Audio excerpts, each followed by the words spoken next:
سلام و درود به پایان دوستان عزیز. خداوند نگهبان هر یک از شما باشه. اولش پروردگار و شما هستی که چقدر ما کمک میکنیم دوستان عزیز. امروز خواستیم یک سورپریز، یعنی که سورپریز دیم ما میشه که بعد از حج آمدنم الحمدلله دیم سورپریزی هست که یک باره این دیمش سه سورپریز من شما را میکنیم ان شاء الله. انتظار باشید.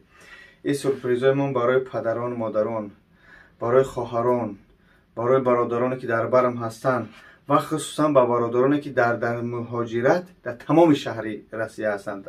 فکر کنید این به حد سورپریز یک بار سه سورپریز میکنیم ان شاء الله روزهای نزدیک. فقط انتظار باشه. از شما خواهش میکنم که چی همین ویدیو رو فقط دستگیری میکنید. همین وقتی که ویدیوهای من دستگیری کنید آبونه چینی و یعنی که شخصی که من نمیشناسن آسیا بیان کار فعالیت ما رو بیان ان شاء الله، بدونه که ان شاء الله با هم قدر من موتیواسیون میتی، هم قدر من حرکت میکنم که در خدمت خلق وطن خودم باشم ان شاء الله. خوب ادرس ما رو میدونید در مترو لوبلینا الحمدلله. میتونید حجامت توجکن حجام بی ویدیو هم پوینت هستن با ان شاء الله ما کم ذرهش در اخیر به ویدیو رو میمونم. الحمدلله با ما رو بار بسیار اومدن دوستان. بعد سورپریز گفتم یک برادر خود ما، یک استاد ما، یک همسین ما، یک شهر خدا که الحمدلله در برم در خدمت بود. این برادر ما شخصی که از شهر یکاترینبورگ برای من فقط زنگ میزده در یکاترینبورگ هسته نیسته. من رقمای همین برادر در یک طرف میمونم 99 98 تن یکاترینبورگ. فهمیدی؟ میفهمیده برادر عزیز؟ در تهش می نویسم قاری نعیم جان هسته که وای هم جینخان هسته و هم چنون داروها را داره، هم دیگه مقصد حجامت کنه، هم زنها را میکنن هم مردو. با میگم که در شهر یکاترینبورگ 922 359 99 98 در شهر یکاترینبورگ برادر من الحمدلله استاده که ما رو الحمدلله از قرآن درس داده، تعلیم داده و خودش قاری جینخان هسته، یعنی که برادر قاری صلاح هسته. در شهر یکاترینبورگ میتونید ابرشت کنید.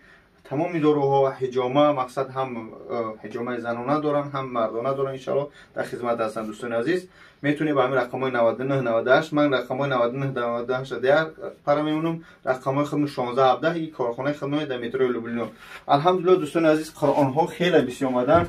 ما حرکت داریم که پیش از رمضانی قرآن تامین کنیم که هستن برادران و خواهرانی که میخواهند که قرآن خونه متاسفانه نمیدونن از کجا گیرن. میتونه که کدمه در بازار لوبلینا کار مینه، بازار صدوات ان شاء الله بیا از همین قرآنای ما خریداری کنیم. ما قرآن ما در بالاش نرخی بسیار نمیبینیم دوستان. برای کلام الله هستن، یعنی که قرآنایی که هستن کلمه خدا هستن. حرکت میکنیم که با نرخی دسترس با مردم برسونیم تا که در رمضان ان شاء الله بخوانند دوستان. این ساعت 3 شب راستیش ما پریاتکا داریم. ما ویدیو رو ان شاء الله سر میتیم. میتونه که قرآن رو ان شاء الله خریداری کنید. قرآن های خوب داریم. بعد قاعده های بغدادی کدمه که قرآن خواندن نمیتونید قاعده بغدادی داریم دوستان عزیز. این همیجا این قاعده بغدادی و فرض عین این معلم سنیش میگن. قاعده های بغدادی ما معلم سنیه دوستان. میتونید از قاعده های بغدادی ما خریداری کنید ان شاء الله. نرخش 650 روبل با بگم تو نرخش 650 و فرض عین هسته. هر یک کدومش 650 روبل میتونی خریداری، یعنی با تمام شهرها با واسطه پشت روان میکنیم. میتونی که ان شاء الله زکات کنی و خریداری نمایید ان شاء الله. و اون خاطر کلبه ما گرچند میده باشه ما دیلا ما کشاده حرکت میکنیم که دستگیری کنیم برادران خواهرانی که یعنی در خدمت خلق هستن. و اون خاطر در کدام شهری که باشه خواتین ان شاء الله حرکت میکنم رکلام تو کنم شخصایی که به همین کارهای خیر سر کار داره دوستان عزیز. بعد یک چیز دیگه گفتم فراموش کنم دوستان عزیز، عکس رفته سیده ما همه میدونیم ام پلوس این همین برای وسپلینی برای خنک زدگی دوستان عزیز. میتونه که از ما همه خریداری کنید. زنگ بزنی اکن نرخش نمیگم ان شاء الله پگای دیگه ویدیو میکنم نرخش میگم. اکادمیت که میخوای بفهمی نرخش زنگ بزنی ان شاء الله میگم تو عکس رفته است به حد ارزان. تمام نمود داروها تریوادنو ماشینکوهای خوب داریم ان شاء الله.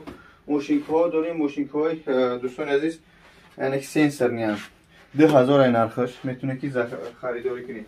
از یعنی که ماشینکوهای ما 1000 روبل سر میشوند. بعد مومیای خوب داریم. بعد پیش بیا یه ویدیو من رقم دهخانی است. برای نروی دوستان، برای عصب، اینا برای آنتی استرس، اینا مانتالین، اینا با چپش موندن پخودن، برای خراب شدن، برای بسپلودیا، برای ژلودکا، برای دیل، برای داولینی، برای پروستاتیت، برای خلاصه برای تمام این نموداش من همینجا گرفتگیم دوستان. میتونه که با حیات 4 ویتامین، بعد این شما الحدین بگید که 4 ویتامین و الحدین میفرم فیلم. بعد برادرای ما اینو میسازن که بر نزدیکی ان شاء الله خود میرم خیلی تیور میکنه 4 ویتامین ضبط میکنم. بعد دوستان عزیز یک چیزی که عکس رفته است، من عکسمو بسیار نگاه کنیم. اصلا دوستان 1 کیلو 400 روبل هم بیارم من خودم. این اینجا نرخش داجی هستن 700 روبلی میفروختمش. جوش نرخش این 700 روبل میفروختمش. همه حاضر همشه 400 کریم همین اصلا رو میتونید دوستان با نرخ ارزون اینجا اومد بدار شو بدار چخه تپیدمش همین اصلا میتونه 400 روبل بیا دوستان عزیز همین اصلا رو خرید کنید. و یک چیز دیگه نه بروماده دوستان عزیز سینول، همین سینول که شما این خیلی تیار کردگی به طبیعی مقصد میخوره با خشکشه برای آسون کردنش سینول این هن یعنی کپسولش کردگی دوستان. سینول میدونه که برای اچشن درنه یعنی برای تازه کردن درن رودها و خنک زدگی این کپسوله چونون بازی بکش کردیم برای پخودن. خلاصه گپ زیاد نمیکنیم، ویدیو را دراز نمیکنیم. بعد او زمزم اومدگی دوستان مینکسیدیل خلاصه بسیار همه چیز داریم الحمدلله. شامپون، مامپون، جاینماز، دوخی، تسبیح برای همه چیز تیاری دادیم. سنیم گردم ویدیو را کن دوستان عزیز. با دقت میگم سورپرایز کلان داره باباجان 88 در این پر رقم را میمونم دوستان عزیز. رقم های قاری نعیم جان شهر یکتریمبورگ زنگ میزنید برای جین خانی دعا خانی که اکه قاری صلاح هسته. قاری صلاح اختان میشناسه که استاد من الحمدلله قدش من کار میکردم. امروز خیلی الحمدلله با دعا داد با ما جدا شدیم، یعنی که برادری هست رفت اومد هست. ما در مترو لوبلینو و در مترو شالکووا دوستان عزیز. این قاری نعیم جان زنگ میزنید 99 98 ای 16 17 کارخونه خما و در یکتریمبورگ ما در مسکو مترو لوبلینو دوستان عزیز. این پیشک مترو این مترو میبروی ایدیم خود مترو میبروی همین در وقت بالایی میشه 100 200 چند خلاصه 3 4 مینوته به پیش ما عزیز فتافوریم سنی بالایی میبرید و هم خود دوستان میتونید زنگ بزنید. بعد خلاصه با یک نمود دیگه هستن برای مادران مسئله برای یعنی که کسالای زنانه آوردگی میتونید استفاده بریم. خلاصه با همین رقم ها روی اکران زنگ بزنید دوستان. انشالله در خدمت هستیم. حرکت میکنیم که سربلندانه در بری خلق خدمو برای مردم مسلمانی خدمو در خدمت باشیم. گپای پس بلند گفته باشیم بخشش، اس ام اس های کس میته جواب نگفته باشیم بخشش. دوستان عزیز رقمای در اکران میمونه این رقمای کارخونه که شاگردا جواب میگن. خدا نگهدار تو، رحمت برای همه باور تو. السلام علیکم و رحمت الله تعالی و برکاته. خواهش میکنم ویدیو را دستگیری کنید. السلام علیکم. این دوستان عزیز پول این در قرآن تپیدگی، قرآن زبان تاجیکی، ازبکی، روسی و چنان داروهای ما انشاءالله آمدگی با صفت خوب و کچستوی بلند.